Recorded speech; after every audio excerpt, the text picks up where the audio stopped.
আসসালামু আলাইকুম। আগামী ৩০শে জানুয়ারি জাতীয় বিশ্ববিদ্যালয়ের মাস্টার্স ফাইনাল ইয়ারের বাংলা ডিপার্টমেন্টের বাংলা উপন্যাস বিষয়ের পরীক্ষা অনুষ্ঠিত হতে যাচ্ছে। আজকের ক্লাসে আমরা বাংলা উপন্যাস বিষয়ের এমন কিছু প্রশ্ন তোমাদের সামনে তুলে ধরবো যে প্রশ্নগুলো তুমি যদি কমপ্লিট করো, আশা করছি এখান থেকে তোমরা সব প্রশ্নই কমন পাবে ইনশাআল্লাহ। সেই সাথে পরবর্তী পরীক্ষাগুলো সাজেশন পাওয়ার জন্য স্ক্রিনে দেওয়া হোয়াটসঅ্যাপ নাম্বারে তোমরা যোগাযোগ করতে পারো। প্রত্যেকটি সাবজেক্টের সাজেশন পরীক্ষা অনুষ্ঠিত হওয়ার একদিন আগে দেওয়া হবে। আর অবশ্যই এই পিডিএফ ফাইলগুলো নেওয়ার জন্য তোমাদের সামান্য কিছু পারিশ্রমিক দেওয়া লাগতে পারে।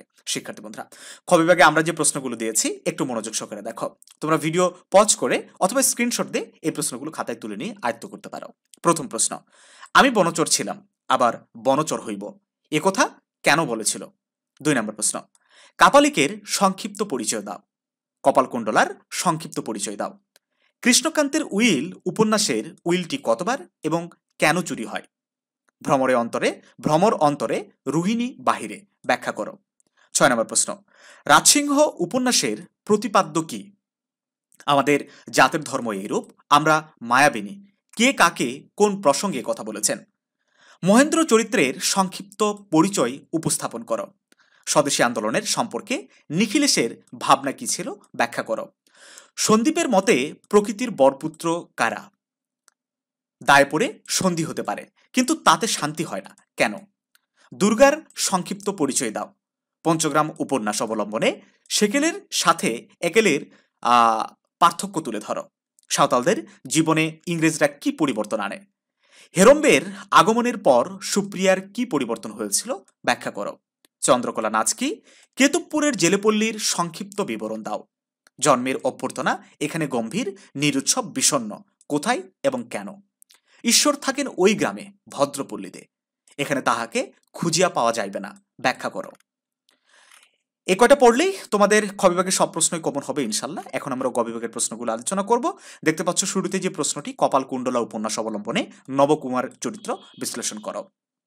কপালকুণ্ডলা উপন্যাসের কাহিনী বিশ্লেষণ করে দেখাও যে কপালকুণ্ডলার জীবনের পরিণতির জন্যই নবকুমারী দায়ী। বঙ্কিমচন্দ্র চট্টোপাধ্যায়ের কৃষ্ণকান্তের উইল উপন্যাসের শিল্পমূল্য বিচার করো। কৃষ্ণকান্তের উইল উপন্যাসে নীতিবাদী বঙ্কিম ও শিল্পী বঙ্কিমের যে দ্বন্দ্ব তা বিশ্লেষণ করো। রাজসিংহ উপন্যাসে শৈবলিনীর চরিত্র বিশ্লেষণ করো। ঐতিহাসিক উপন্যাস হিসেবে রাজসিংহ উপন্যাসের সার্থকতা বিচার করো। চোখের বালি উপন্যাসের বিনোদিনী চরিত্র স্বরূপ অঙ্কন করো। চোখের বালি উপন্যাসের নামকরণের সার্থকতা বিচার করো। ঘর বাইরে উপন্যাস অবলম্বনে রবীন্দ্রনাথ ঠাকুরের রাজনৈতিক চেতনার পরিচয় তুলে ধরো। যোগাযোগ মূলত বিপ্রদাসের ট্র্যাজেডি আলোচনা করো। যোগাযোগ উপন্যাসের নামকরণের সার্থকতা বিচার করো।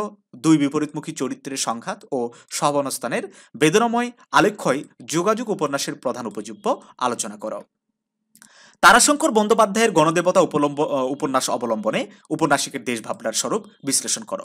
পঞ্চগ্রাম উপন্যাসের অবলম্বনে দেবু চরিত্র বিশ্লেষণ করো। অরণ্যবঞ্চী উপন্যাসে প্রান্তিক জনজীবনের পরিচয় দাও। অরণ্যবঞ্চী উপন্যাসের শিল্পমূল্য আলোচনা করো। মানিক বন্দ্যোপাধ্যায়ের দিবারাত্রির কাব্য উপন্যাসে ফ্রয়েডীয় দর্শনের প্রভাব আলোচনা করো। আঞ্চলিক উপন্যাস হিসেবে পদ্মা নদীর মাঝি উপন্যাসের সার্থকতা বিচার করো। পদ্মা নদীর মাঝি উপন্যাস অবলম্বনে মাঝিদের জীবন ও জীবিকার চিত্র তুলে ধরো। চিহ্ন উপন্যাসের বিষয়বস্তু ও শিল্পমূল্য আলোচনা করো। এবং ২১ নম্বর সর্বশেষ প্রশ্ন, মানিক বন্দ্যোপাধ্যায়ের চিহ্ন উপন্যাস যেসব চরিত্রের মধ্যে স্বাধীনতার চেতনা জাগ্রত হয়েছে তাদের পরিচয় দাও। শিক্ষার্থী বন্ধুরা, এই ছিল গ বিভাগের প্রশ্নগুলো। আশা করছি এগুলোর মধ্যে থেকে তোমরা কমন পাবে। আর আবারও বলছি, পরবর্তী পরীক্ষাগুলো সাজেশন পাওয়ার জন্য স্ক্রিনে দেওয়া হোয়াটসঅ্যাপ নাম্বারে যোগাযোগ করো। তবে একসাথে আমরা সব সাবজেক্ট দেবো না, প্রত্যেকটা পরীক্ষার আগে, একদিন আগে কিংবা 2 দিন আগে তোমাদের সেই সাজেশনগুলো দেওয়া হবে। ঠিক আছে? তো যাই হোক, ভালো থেকো সবাই, দেখা হবে নতুন কোনো ভিডিওতে।